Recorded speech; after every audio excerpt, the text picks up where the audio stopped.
Offworld Trading Company was developed by Mohawk Games and published by the Stardock Corporation. The game became available as a Steam Early Access product prior to its release.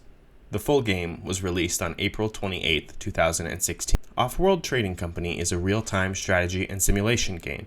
However, unlike most RTS games, Offworld Trading Company has users make use of extreme capitalism functions as the game's primary weapon instead of utilizing conventional ones.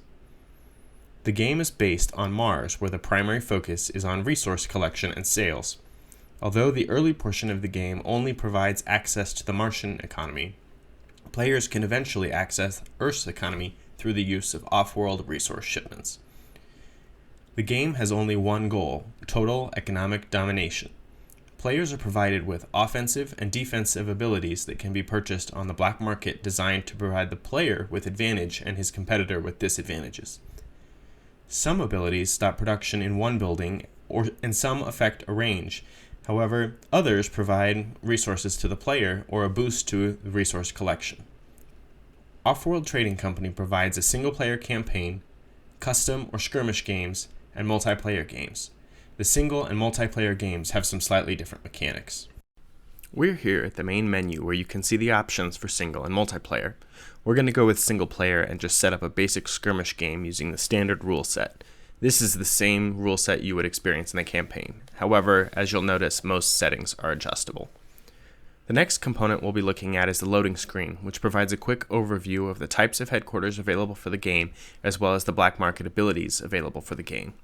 The next area we'll discuss is the user interface, which seems busy on the first glance, but is actually very well done. Each resource is listed along the top left-hand corner of the screen, where recent price changes are indicated by green, going up, and red, going down. To the right of the resources selection will be the buildings that are available to provide those resources if they are placed on the appropriate tile. Moving on to the bottom right-hand corner of the screen, where we will see the black market overlay. Each game will provide between 7 and 9 black market options, which are determined by game mechanics. Some of the abilities are offensive, some are defensive, and some may affect only the target area, or they could also affect an area around it. The top right-hand corner features the stock market. At the beginning of each game, you own half of your corporation's shares. The remaining are floated on the stock market. These can be bought and sold by the player or the competitors at any time for the market rate. If the shares are unavailable, the next option is to buy out the competitor. If you are bought out, you are eliminated from the game. However, if you buy your opponents out, they become subsidiary corporations and will provide an additional income stream.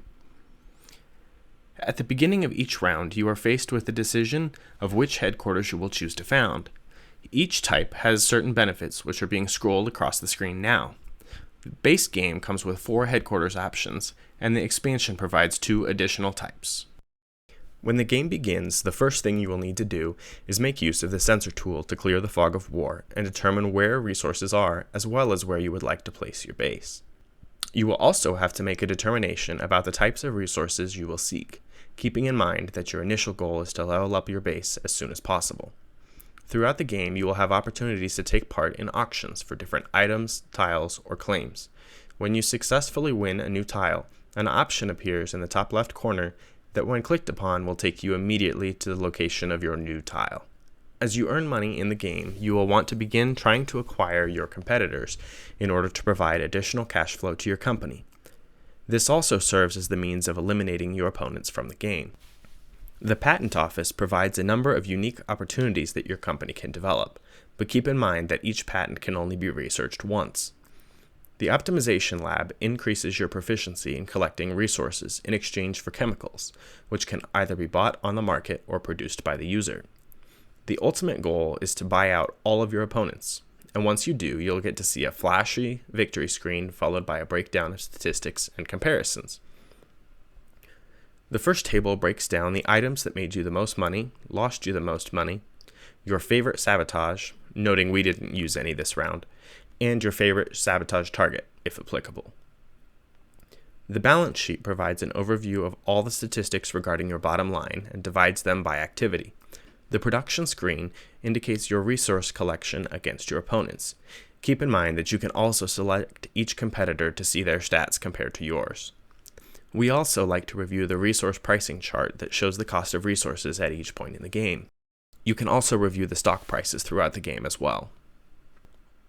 Overall, this game provides a quick, easy-to-follow playstyle that should appeal to most categories of gamer. Some of the positives we found in this game included: it's a fresh take on the RTS style.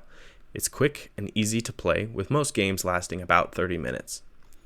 Maps and computer players make each game slightly different, and the multiplayer mode adds some unique mechanics.